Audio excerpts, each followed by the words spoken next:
सबसे पहले आप सभी को मेरा प्यार भरा नमस्कार दोस्तों। मेरा नाम है भवान सिंह बिष्ट और आप सभी का स्वागत है देवभूमि उत्तराखंड के इन खूबसूरत पहाड़ों से मेरे YouTube चैनल की एक और वीडियो में। कल का दिन ना दोस्तों 4 मई 2025 का दिन कुछ ऐसा आया हमारे उत्तराखंड के लिए, हमारे पहाड़ों के लिए, हमारे खुटिया खाल देवस्थल वैली में ना दोस्तों ऐसी तबाही मची हुई है ना दोस्तों। अभी मैं जो ये ब्लॉग की शुरुआत कर रहा हूँ ना, मैं गया था ऊपर देवस्थल जहाँ एशिया की सबसे बड़ी दूरबीन लगी हुई है। वहाँ पे गया था अपना फ़ोन चार्ज लगाने के लिए, क्योंकि गांव पे सब त्राहिमाम मचा हुआ है। तबाही से ओलावृष्टि हुई और भारी बारिश हुई ना, यूँ लगा लो कि बादल सा फट गया एकदम से, सब कुछ पेड़ पौधे नष्ट हो गए और लाइट जो बिजली के तार वार थे ना दोस्तों सारे टूट टाट करके सब विकृत हो गया है। तो ऐसे में महीनों तक हफ्तों तक लाइट का आने की कोई संभावना नहीं है। तो ऐसी दैविक आपदा आई कल 4 मई 2025 के दिन में, जो कि हमेशा याद रहेगी हमें।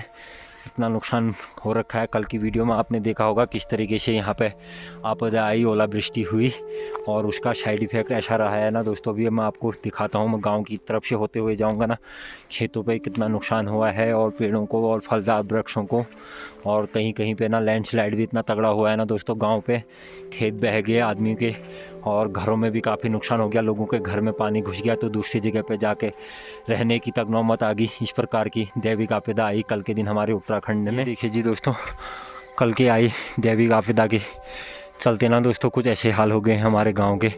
खेतों पे एकदम हरियाली छाई हुई थी, आलू की फसल की, गोभी की और मटर की, सब त्राहिमाम मच गया है। कुछ इस तरीके के हालात हो गए हैं। आप इस वाले खेत में देख सकते हैं ना, हमारे बगल पड़ोस वालों का खेत है। आलू की कंडीशन देखिए दोस्तों, इस तरीके की हो गई है पूरी फसल चौपट। और रास्ते ना इस तरीके से बह करके देखिए, पूरे खड़ंजो वाला रास्ता था ना, पूरे पत्थरों सहित बहा के ले गया सब कुछ।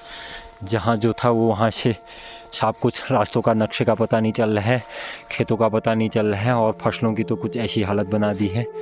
सामने में रहा अपना घर और नीचे अपना भी खेत दिख रहा है ना दोस्तों।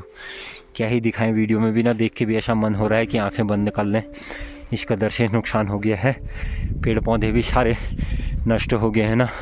ये देखिए जी, यहाँ पे ये है ना पुलम का पेड़ है, तो आप इसकी कंडीशन से अंदाज़ा लगा सकते हैं। इसके सारे पत्ते और इवन ना जो इनकी छाल होती है पेड़ों की छाल भी सब नीचे गिरा करके इस तरीके से पूरा ज़मीन में मेल्ट हो गए और पेड़ भी पूरे फल फ्रूट के साथ ही तबाह हो गए हैं। और ना दोस्तों ये जो ओलावृष्टि और ये बारिश हुई ना तगड़ी वाली, ये कुछ हमारे एरिया में ज़्यादा हुई है। अभी हमारे आसपास पड़ोस जो 10-20 किलोमीटर के रेंज में गांव और भी पड़ते हैं ना, तो उन तरफ के गांव पे गनीमत ये रही कि बारिश तो वहाँ भी बहुत मात्रा में हुई, बारिश ने काफ़ी नुकसान किया, लेकिन ओलावृष्टि बहुत कम मात्रा में हुई है उन क्षेत्रों पे।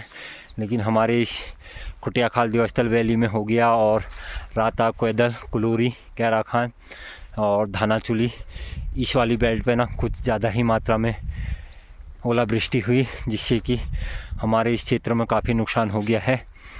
तो अब क्या ही हो सकता है ना, अगर सरकार के पास तक भी ये बात पहुंचती है ना, अगर कृषि विभाग तक, तो हमें क्या ही मुआवजा मिल जाएगा फसलों का 2000, 4000, 6000। तो उससे हमारी सालाना जो फसल बर्बाद होगी है ना, उसकी कुछ भरपाई नहीं हो सकती है। और इसके आगे ना दोस्तों किसी का बस भी नहीं चल पाता, क्योंकि प्राकृतिक देन है, प्रकृति की देन है, प्राकृतिक आपदा है, दैविक आपदा है, किसी का कोई बस नहीं चल सकता था इसमें। जितना नुकसान होना था हो ही चुका है। और अभी भी ना मौसम एकदम पूरा बना हुआ है, और मौसम विभाग की तरफ से ना अलर्ट आ रहे हैं, फ़ोन पे मैसेज आ रहे हैं कि अगले 24 से 72 घंटों में ना हैवी रेन और ओलावृष्टि और विंड नॉइज़ का दिखा रहा है ना कि आधी तूफान आएगा।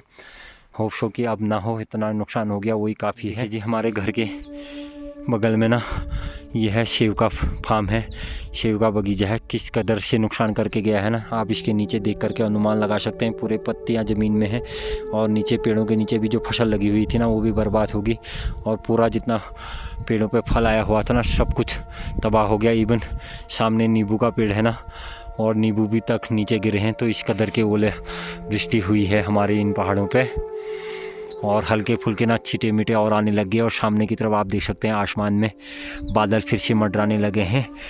पता नहीं किस समय फिर से बारिश होना शुरू हो जाए। पहाड़ों पे ना दोस्तों फिर से बारिश शुरू हो गई है हल्की हल्की, पता नहीं आज क्या होता है। नुकसान तो काफ़ी हो ही गया है ना दोस्तों। अब हमारे पास पछतावे के सिवा और दुख के सिवा कुछ नहीं रह गया है, क्योंकि बाहर की तरफ मौसम को देख के ना, बारिश को देख के मूड ख़राब भी हो रहा है और दुख सा भी हो रहा है। पछतावा तो है ही, पछताना तो है ही, क्योंकि नुकसान काफ़ी हो गया है।